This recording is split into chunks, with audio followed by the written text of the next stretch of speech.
My name is Tobin Clark. I'm a civil technical specialist here with ATG USA. We're going to be presenting a webinar for you guys. Thanks so much for attending and showing up. Appreciate you guys wanting to learn and stay up to date.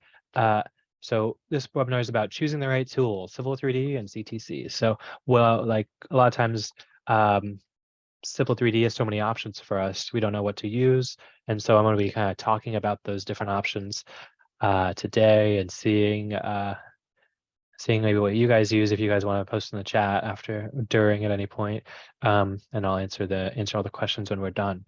So I'm going to move on to my next slide here. My name is Tobin Clark. There's a picture of me, my bright smile. I've been working in the civil industry for about 8 years or so.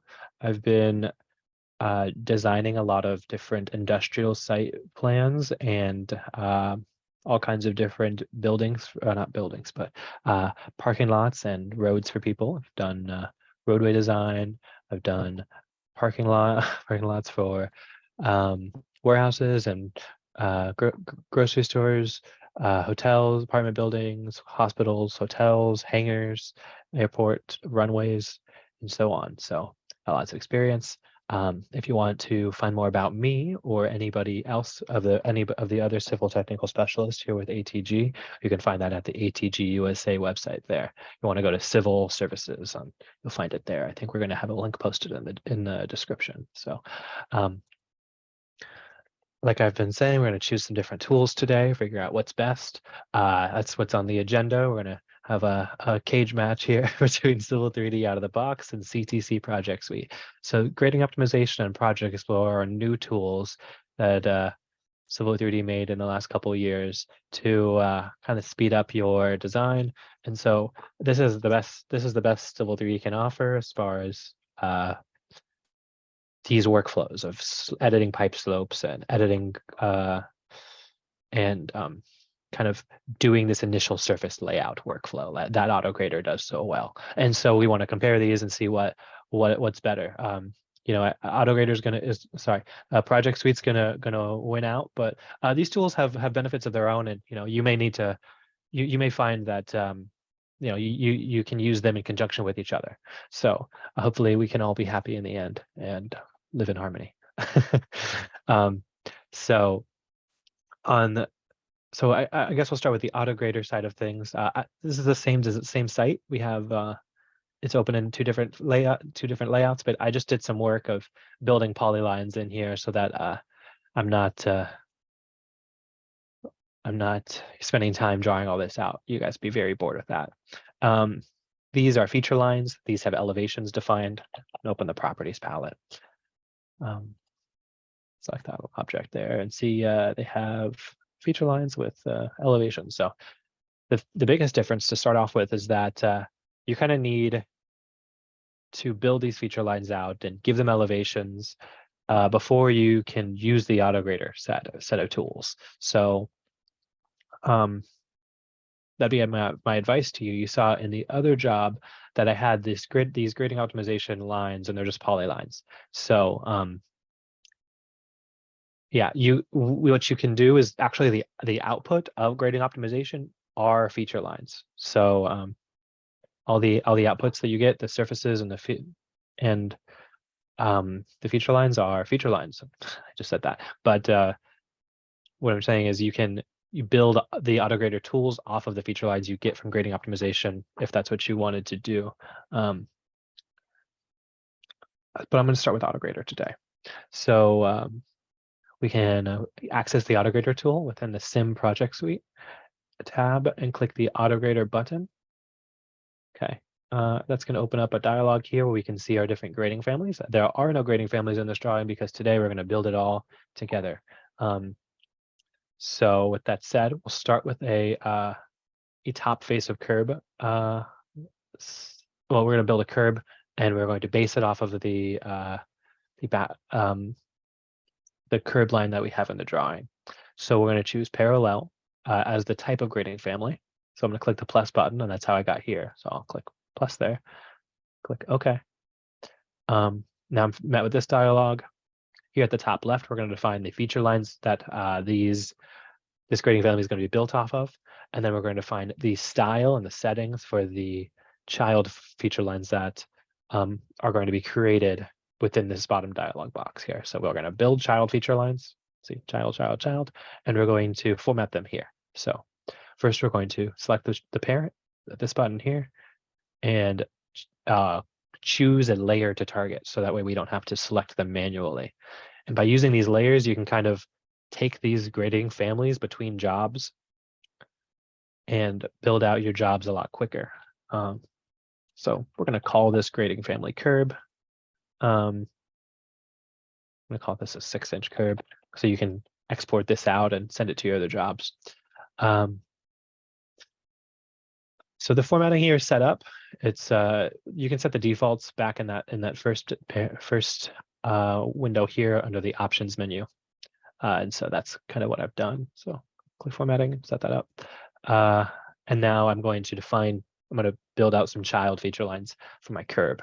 So when I click plus once, I'm gonna see in my preview window my parent and my child feature line.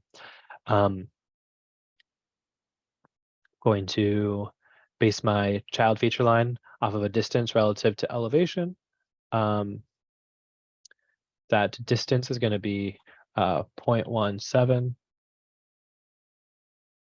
And my elevation is going to be 0.5. So that's my first back of curb line, or top face of curb, I mean, top face of curb. So you can imagine this kind of functions like an assembly.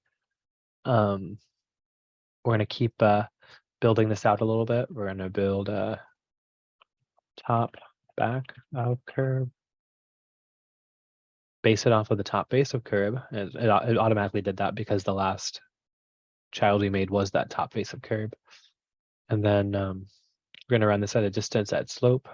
The distance is going to be 0.5 feet, and that slope is going to be 0. So we'll leave that flat, but you could slope your curb forward or backward if you wanted. You got to remember that the scale is really small. We're only looking at less than a foot of distance here. So we're going to build our gutter out now. So we're going to build another point here. And this one we're going to have to change the anchor. So we're going to anchor it back to the parent. And then we're going to change the direction toward the left. So now it's going to the left of the parent. And we're going to change the distance. So we're going to make this into a 1-foot gutter and define the slope to be 5%. So now we're going up at 5%. All right. If that is how you want your curb to function, that's great. We're going to call this point a flange and save and close. I'm going to run all these when I'm done. So the next one I want to do is I want to build out a grading family for my pond. So I'll do that. This is going to be another parallel grading family. I'm going to choose the feature lines here. I'm going to target the layer of the feature line right here with this layer selection. Choose that blue line, and so that way, once again, I can export these out and send them to other jobs and kind of automate my auto grading even faster. So if you think this is cumbersome, then you could imagine sharing these between different jobs and saving time that way. So we're going to call this pond.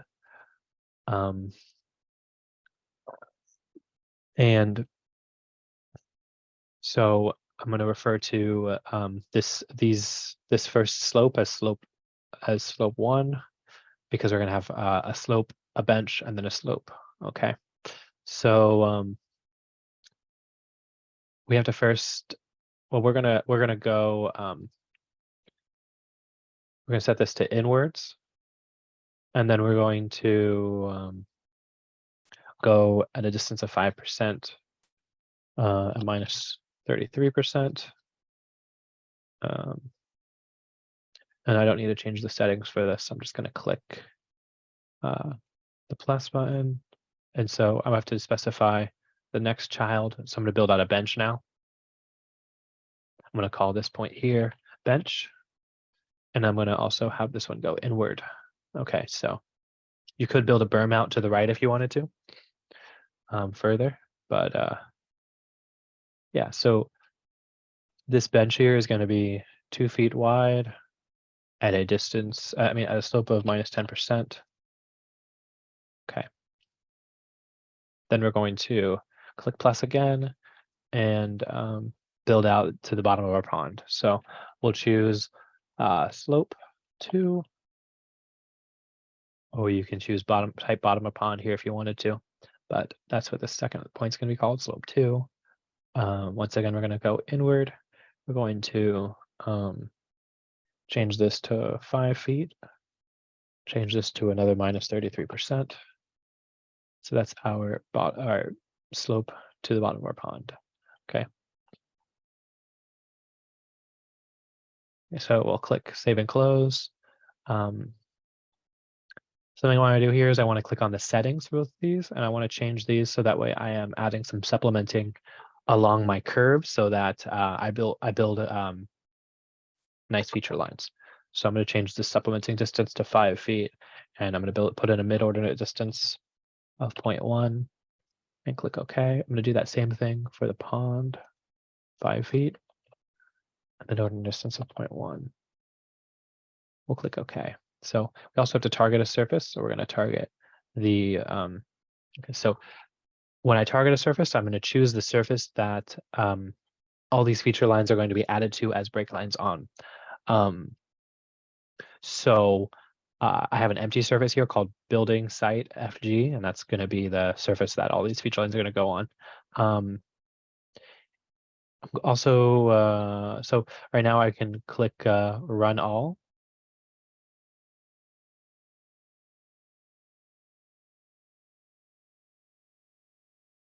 Okay. So that's cool. I'm gonna add these few for break lines to the surface as well. So I can kind of get a better idea of what my final surface is gonna look like. So I'm gonna build this feature line in there as well. So that way I can kind of use this site boundary. I'm gonna go into my surface, click expand that, expand. Okay, now I'm gonna add these as break lines. Okay. I have a supplementing factor of 5 feet and click OK. Okay, so you'd want to clear out some of these extra triangles that are built out here, but really quickly we got a surface that is going to be approximately what our final grade is going to look like. We can view that in Object Viewer, and we didn't have to spend too much time designing. So that's neat. That's cool. Now I'm going to show you what the alternative workflow would be. So we're going to go, if we didn't have AutoGrader and we just had grading optimization, what would the process be like? Well, I'll show you. So grading optimization is found within the Analyze tab. You might think that it's found in the Home tab because there's a big new button here. This button just tells you to go to the Analyze tab, funnily enough. So you should follow those instructions and follow my instructions and go to the grading objects area here, grading optimization. Okay. So the first time you do grading optimization, I would suggest to you to spend a little bit of time setting up your workspace. I would open one of these panels. I would add a building pad. Just okay. I don't like it when these snap. They look kind of funny. Okay, so I want it to look like this. Not quite snapped like that. All right. Cool. So this is really small. I don't like how my palettes look. I'm going to shrink them down a little bit. But this is kind of what you're going to be working with. After you do this a few times, maybe you want to close help and learning. Maybe you just want to close it for now. But this is how you can kind of get your get your workspace set up correctly. And after you set this up, I would suggest you save this workspace as grading optimization. So you see I have one saved, so I'll just save it. Grading optimization. I don't know, I can't spell. Luckily, I don't have to. You can just choose that from the. I can choose it from the list. You guys will have to learn to spell. I'm sorry. We'll save that. We'll save that workspace as grading optimization. And so next time we do this, we can just switch to that grading optimization workspace, and we'll have our palettes set up how we like. And so what that means is, we're not going to have to shrink all these palettes every time. Yeah, so the process for adding a grading object type to any AutoCAD object, these polylines are what we're going to be adding grading objects to. And in fact, all these grading objects, except for the points, have to be assigned to polylines. So now you know. Something else you'll want to do is you want to name these grading objects, because later on you're going to just see them in a menu, and it'll be a lot easier to interact with them when they're named. So we'll just call this, well, there's only one building, so we'll just call this building. That's easy. Okay, so we could put a fixed elevation or a ranged elevation on here. You can see you can set the elevation between 0 and 99 or 0 and 10,000. And it's going to define what that elevation is going to be. It's going to move this surface, this building pad up and down until it balances the surface, or does whatever you're asking it to do. It'll get the first things first. It's going to get the slopes to be within the range you define. So for starters, I think grading optimization is a little bit harder to get your head around. CTC AutoGrader is a bit simpler because it's really it's trying to compete with just using grading objects. If you were targeting all these polylines and turning them into grading objects, yeah, it's not really quite a fair comparison.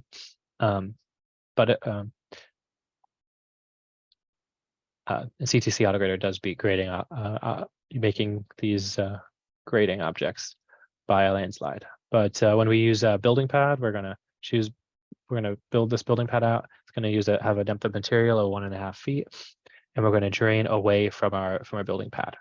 So the defaults here are pretty great, but you may want to change them if you find that something's wrong. Reveals are something we're going to talk about later. Going down the list here, we're going to build a pathway. The pathway we're going to build is for this sidewalk here, connecting our paved area to our building. Something kind of niche I had to do was I had to put it behind the curb, but you don't want to have your grading objects interacting with each other. So you kind of have to plane out a little bit. So this is a 6-inch curb, so I had to do a 6-inch offset and make sure that they aren't touching. So that's worth noting. Otherwise, you'll get weird bulges. So that's my pathway. I just turned off the left side of the path, and I have a target cross slope of 2%. If you can't let the cross slope vary unless you build this pathway as a zone, and you could do that. But in order to kind of make sure your cross slope is within the range specifically, you'll have to build it as a path. You could, if you build it as a zone and you set the zone to be a max of 2%, then that's possible, but you won't be allowed to have this north-south slope that runs along the line be greater than 2%. So this is why I built it as a pathway. So 5% is the max slope along the path, and then 2% is the cross slope. So that's what it's going to be targeting. We could have it target 0 as well. If I just selected and chose 0, then it would be 0. The width of my path is not 9 feet, it's 4 feet. So that's that, and we're done with that. Kind of continuing down our list, we'll choose pond. we'll build up a pond next. So there's a lot of these grading objects that are built for all these different things. We have to, when we do this, we have to have an idea of the pond we're going to be building. So this is a little bit more involved,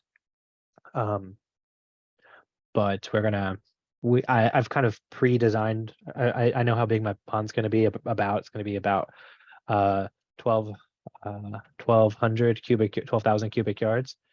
And 1 second. Okay, I want to include a safety bench, so I'm going to turn that on just so I can kind of duplicate the pond I just built earlier. And I'm going to turn off the berm. By turn off, I mean I'm going to make that berm width 0. I'm not going to include any freeboard, and I'm going to have the inside slope be 3:1, my depth be 1.65, my width be 2 feet, and my slope be 10%. So the other thing I want to do is the max storage depth. I only want to set to 4 feet. So it's not a very deep pond anyway. It's just a short little dry pond. If you enabled the wet pond, you'd have a lot more settings to do with controlling the wet pond variables. But dry pond is going to be what we're building for now.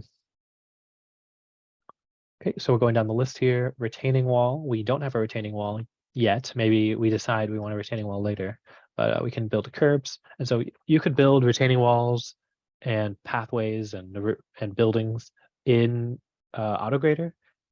You could build a daylight for your building if you wanted to with an AutoGrader really easily. And you could build it with the building pad as well. It's just that we're going down this dialog here. So the next thing we're going to do is we're going to choose parking lot, and we're going to target the parking lot zone. So I chose parking lot, but here at the top it says zone because parking lots are just zones with a special set of presets. So that's worth kind of keeping in your mind. These zones, exclusion zone, grading limit, parking lot, they're all just zones with different names. So this is kind of a clump of one object type. Okay, so I'm going to name this parking lot because the fact that it says 12 is bothering me. But the name is based off the layer, so it's good to get your layering correct. That way, this flows really well. So you see we're using these custom slope constraints where I have a minimum of 1% and a max of 5%. So that seems fine to me. You may want to make a zone with your ADA parking and have that be a max of 2%. The exclusive drainage, that's fine. It's just what that means is that the water is going to be collected in the parking lot, and since we have a curb, it is an exclusive drainage area. We're not going to isolate it. That's fine, but yeah. So these settings are fine.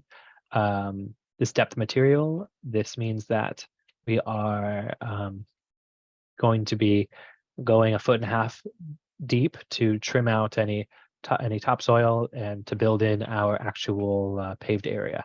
So that's what that means. And you'll see that in play later on when we start optimizing. The other thing we need to do is we need to build at least one zone. We already have one zone, but we're going to build a second one for the property limits. Or we're going to call this surface boundary. These zones are more important to have named. Because there's going to be a few of them, well, and there may be a lot more if you are doing your own job. So we're going to default to the global slope constraints, which are defined within the optimization window. We're going to leave the rest of these as their default, except for depth. We want to cut 1/2 foot of topsoil, and the other thing we need to do is we need to put the surface boundary at the top of our list. Okay.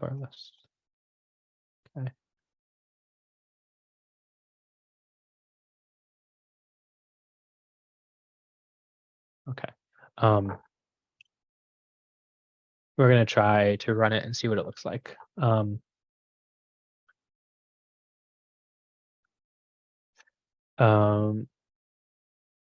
Next thing we can do is we can, am I done? No, I think I I don't think I built curbs. No, I didn't. Okay.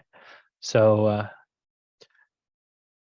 built the building, I built the building outline, the site outline. Okay, so what I want to do is I want to build the curbs in just like I did with the auto grader, except grading optimization kind of loses on the whole curb building thing because you can't build a flange point and you can't build a top back of curb. Well, you do build the top, but you don't necessarily define the flange point. That's the biggest thing. So you can define the flange point as a pathway if you wanted to copy this line.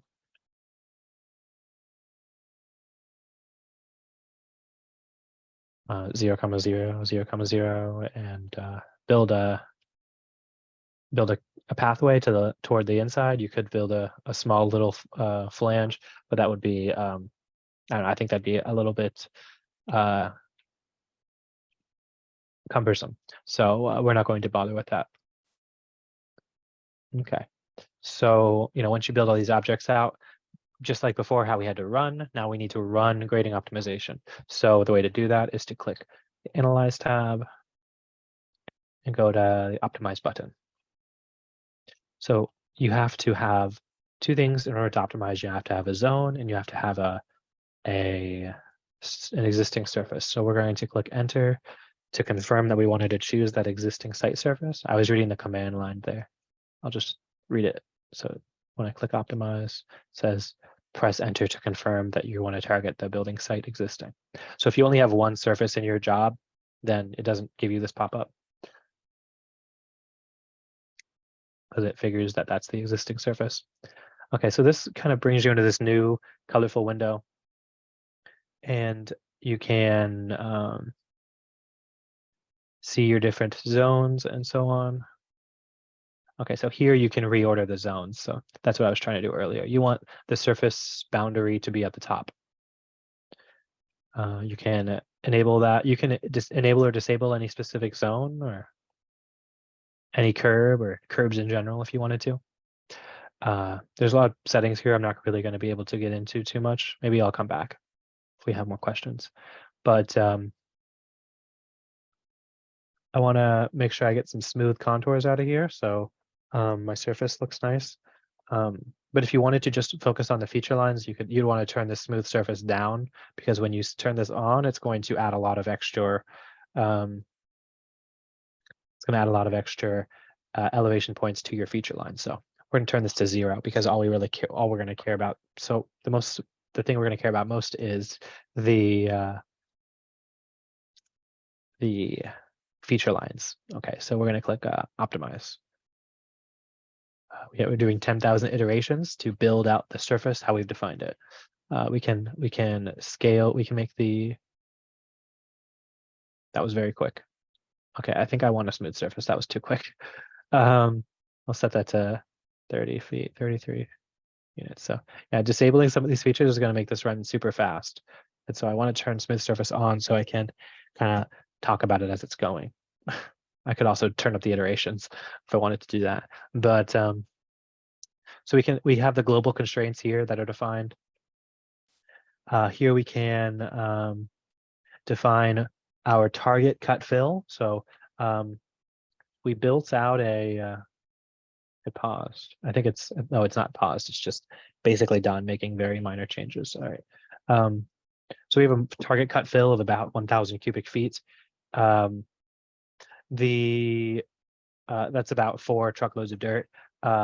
That's going to be leaving the site. So we have a balanced surface, which AutoGrader doesn't do. But to his credit, what it's competing with doesn't really. It's not really meant to. So you may want to play with this. You may want to say, okay, well, what if we removed 2,000, like 8 truckloads of dirt? What would that be like? And keep moving this up until you get a surface that doesn't slope like this. You could also you can make some more changes to the zones so that the water tries to flow this way. But that's going to be kind of the process of. Also, I'll just say that this is like really scaled up. This is very exaggerated, really. it's not such a big pond anyway. It's going to look something more like this from the side. So pretty flat side in general, but we have our pond built up, and we have to do something with our dirt, so we're kind of berming it up around the pond.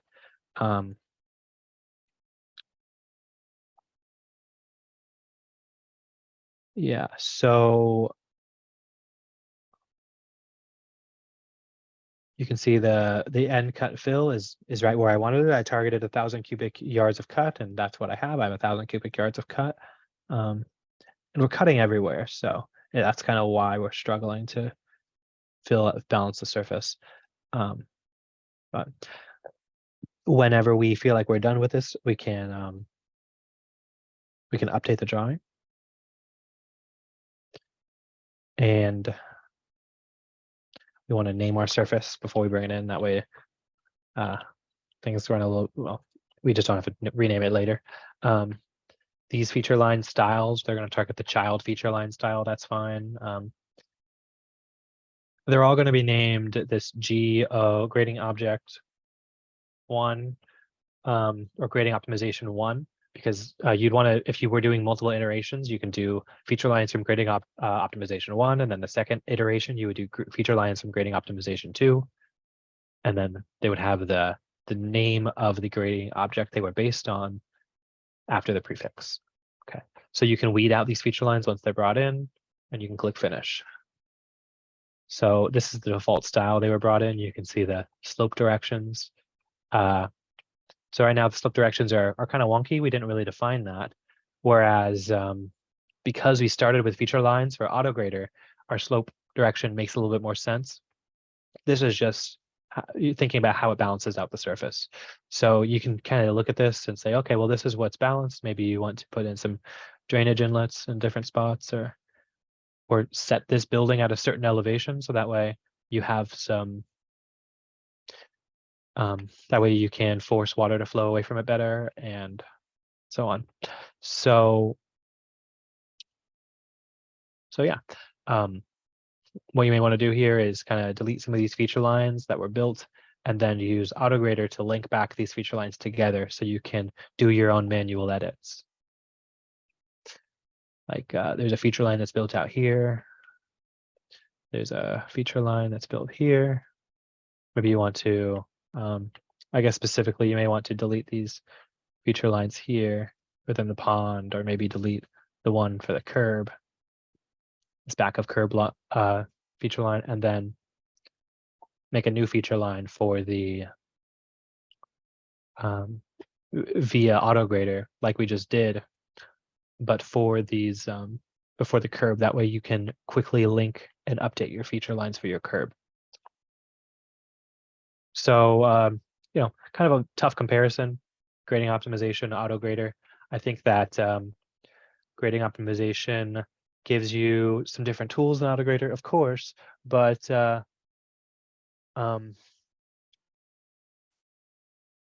know, they're just so different. I would say that they're both useful for their own things, really. Maybe it's like maybe it's a little bit better in grading optimization's favor, but frankly, you know, this surface isn't finished, and you have to do a lot more editing to get it to the final point. If you just look at an object viewer, you'll be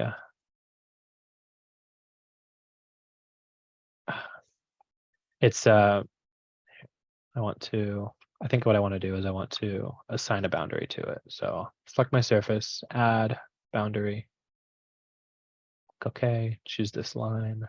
Okay, now I can view an object viewer nicer. Okay.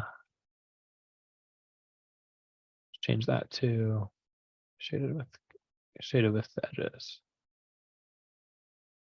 Okay, so we get a lot more triangles versus the AutoGrader, because it's just creating kind of grading object-esque things.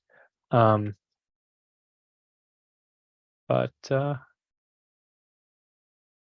yeah, so this the big issues are that, you know, water is flowing toward the building, water is flowing not really toward the pond. You have to rebuild a lot of things in order to get this surface to function, either by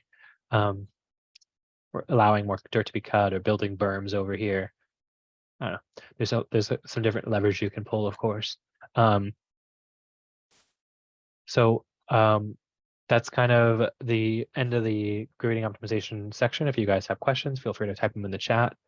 I think I might actually just respond to them now, and then I'll do the Project Explorer stuff right after these questions. So we have one question. It says, oh, no question. Okay, I guess we're good. We'll move on to Project Explorer. So I'm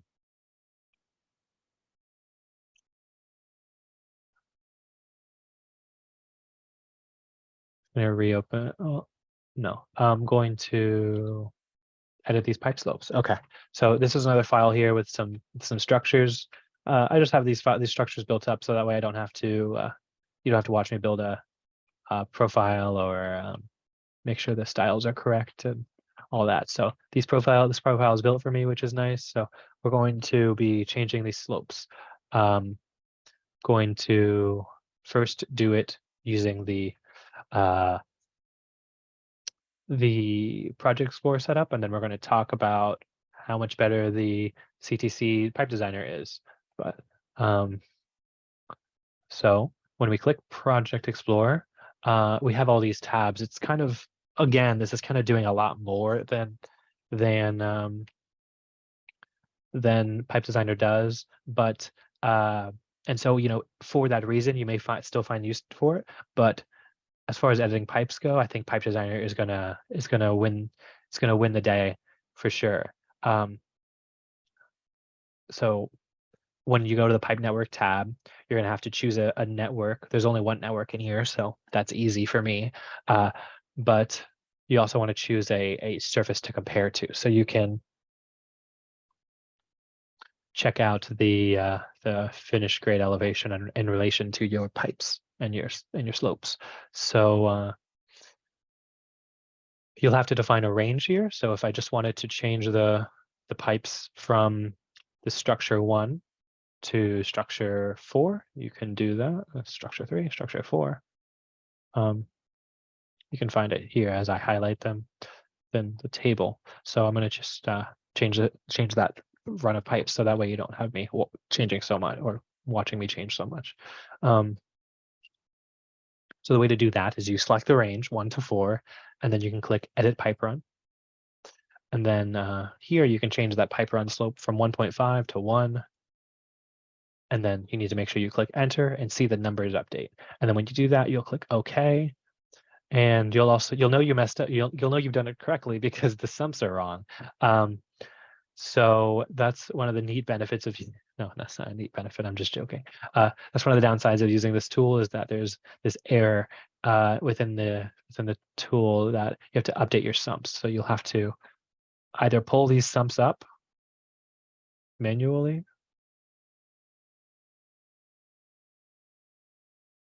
The sump's okay. I'm going to change that pipe run back to 1%. No, I want to change it to 1 to 4. Change that back to 1.5.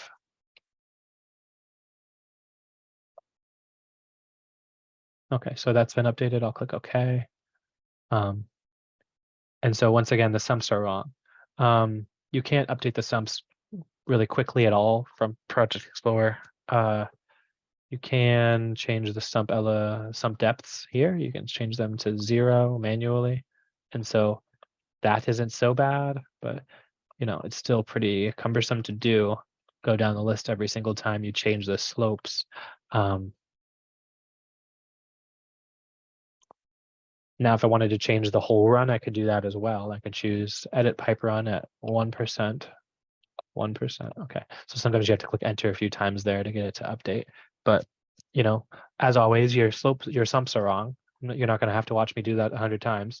What you can do though is go to your, if for some reason you are still using Project Explorer to edit your pipe slopes, you can Project Explorer. Yeah, that made sense. To edit your pipe slopes, what you can do is you can go to Pipe Designer and save the day, because Pipe Designer actually has is actually really good at editing sumps as well as slopes. So you can click your range of pipes, just like you did in Project Explorer. They'll show up in a table, and you can choose these sumps to be 0. I'm going to set that to 0 and click apply. And your sumps are now correct. So that's a quick way to update your sumps. But if you had Pipe Designer in the first place, you wouldn't be using Project Explorer, hopefully.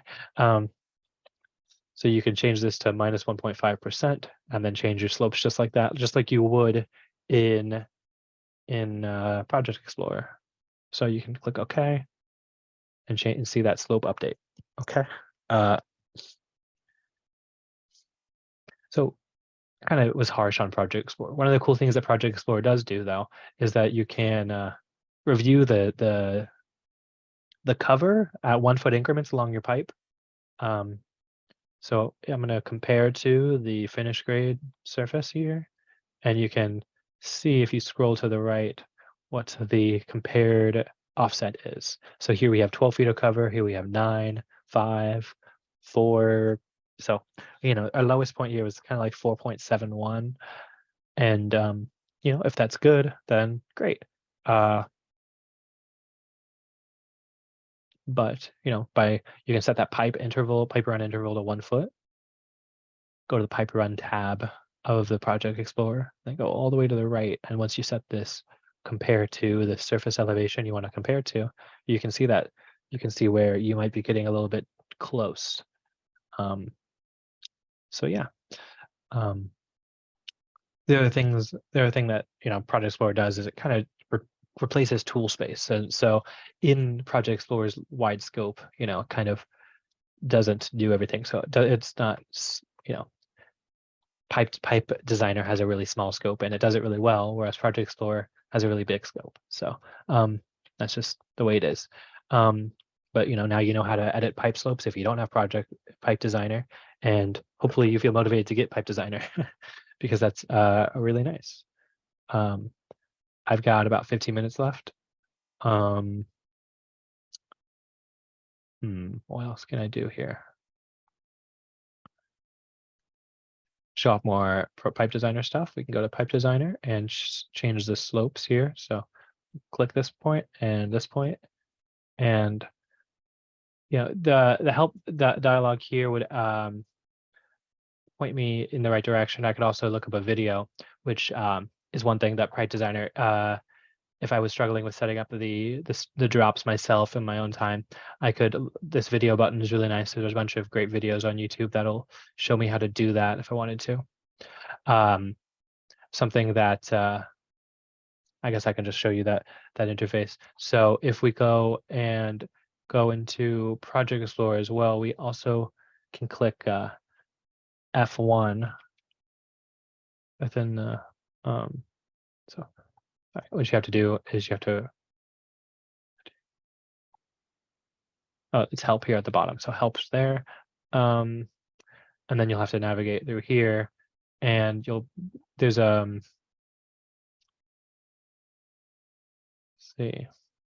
there's a tutorial you might want to go through, and you can see the process for making reports and creating AutoCAD tables and using object sets. Object sets are property sets, really. So you define properties to object sets, and that's what this is talking about. And you can go through that. So both of these systems have pretty great ways to help you. And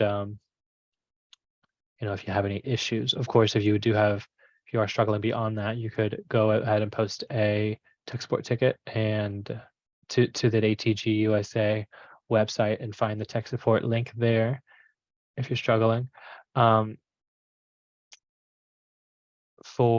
I talked about earlier during the AutoGrader during the AutoGrader section, I talked about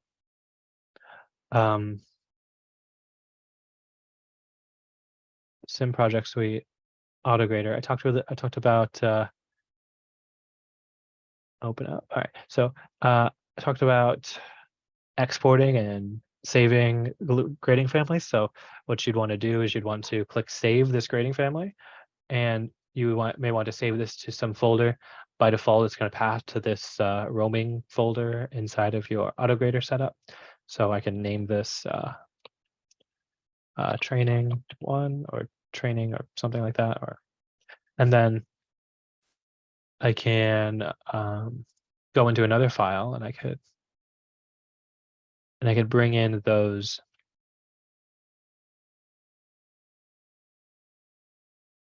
Yeah, so there's a bunch of stuff in here already. Let's see if not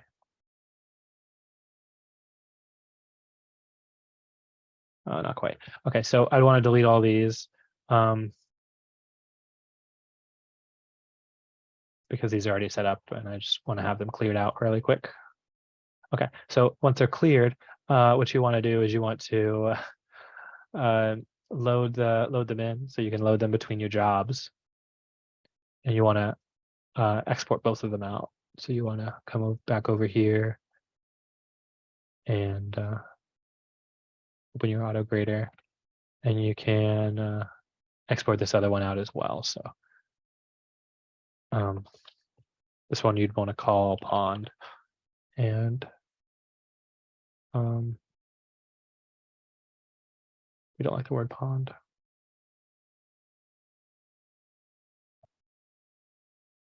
Okay, why? Oh, I need to. Okay, that's why I clicked the import instead of export button. So I'd call this pond.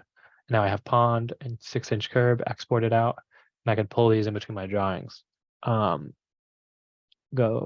AutoGrader, and you'd want to import that other one as well, the pond one, and click open. And there you go. Now you have both of these, and so you could run them in this job, just like we did before. You just want to make sure that you're targeting the right layers and the right surface. But this is built up for you, so you don't have to change that.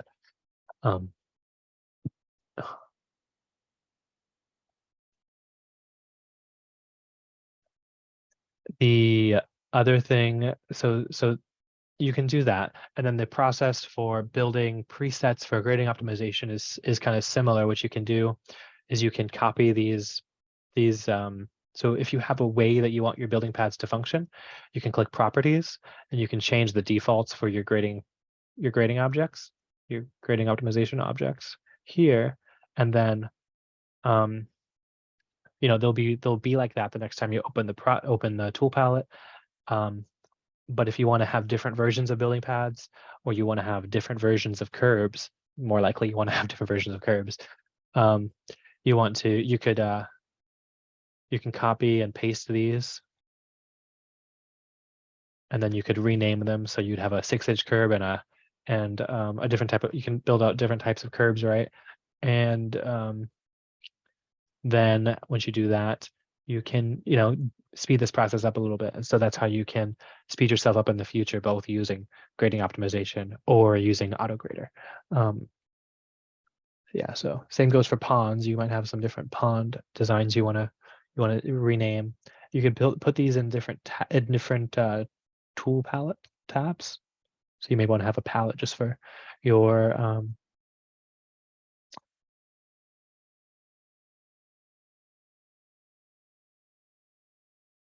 you may want to have a palette just for your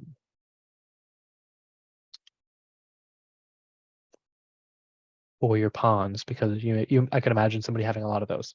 But we have about 9 minutes left today, so I want to allow some time for questions. If somebody has a question now, I'm happy to answer it. Feel free to post it in the chat. And I want to thank everybody for attending. I'm going to open back up my PowerPoint here. Click view.